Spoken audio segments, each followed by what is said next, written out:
Mummy ఏం చేస్తున్నావు? అక్షల పొడి చేస్తున్నానా. ఓకే. రొట్టెలకు బాగుంటుంది. దీనికి ఏమేమి అవసరము? అక్షలు. ఓకే. అక్షలు అంటే ఇవి ఫ్లెక్స్ సీడ్స్ కదా? ఇంగ్లీష్ లో అట్లా అంటారు, మేము అంటాము అక్ష పొడి. అక్షలు. ఓకే. మంచిది మోకాళ్ళకు. కారం, ఉప్పు, ఎల్లిగడ్డ. ఒక ఎల్లిగడ్డ వేయాలి. 100 గ్రాములు తీసుకున్నాను. వేయించుకున్నాను నేను ఫస్ట్. ఓకే, ఫస్ట్ వేయించుకొని పెట్టుకోవాలి. ఎన్ని ఉన్నాయి ఇవి? 100 గ్రామ్, 100 గ్రామ్స్. ఓకే. ఈ 3 కలిపి పొడి వేయించినాం కదా మంచిగా.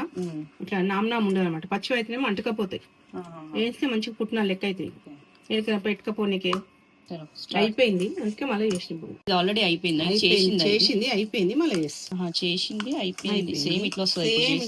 రొట్టెలకు బాగుంటుంది, దోశలకు, ఇడ్లీకి, అన్నిటికీ. స్టార్ట్ చేసినాక ఎల్లిపాయలు వేసుకో.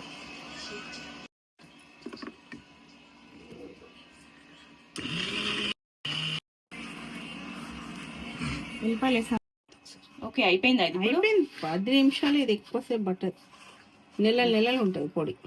ఫ్రిడ్జ్ లో పెట్టుకోవాలా? లే, బయటని. ఓకే, ఫ్రిడ్జ్ లో అవసరం లేదు, ఏదైనా ఫ్రిడ్జ్ లో. ఇది ఎల్లిపాయ వేసినాం కదా మనము. అవును. కొంచెం ఇట్లా గడ్డ కట్టినట్లయితే దాన్ని మంచిగా పౌడర్ సమానంగా పౌడర్ కదా. నెలైనా పడదు, 2 నెలలు. వేడి దోశలకు, వేడి ఇడ్లీలకు నెయ్యి వేసుకొని తినవచ్చు. ఎల్లిపాయ వేసినాం కదా, కొంచెం వేడిగా ఉంటుంది. కొంచెం చల్లగా డబ్బాలో వచ్చేసి పెట్టుకోవాలా? నేను ఉప్పు చూస్తున్నా, ఉప్పు ఎట్లుంది. సరిపోయి బాగుందా? చూడు, 2 చెంచాలు కారం వేసినాయి కదా. అవును. 1 చెంచా ఉప్పు వేసిన. ఒక ఎల్లిగడ్డ మీడియం సైజ్. చాలా బాగుంది.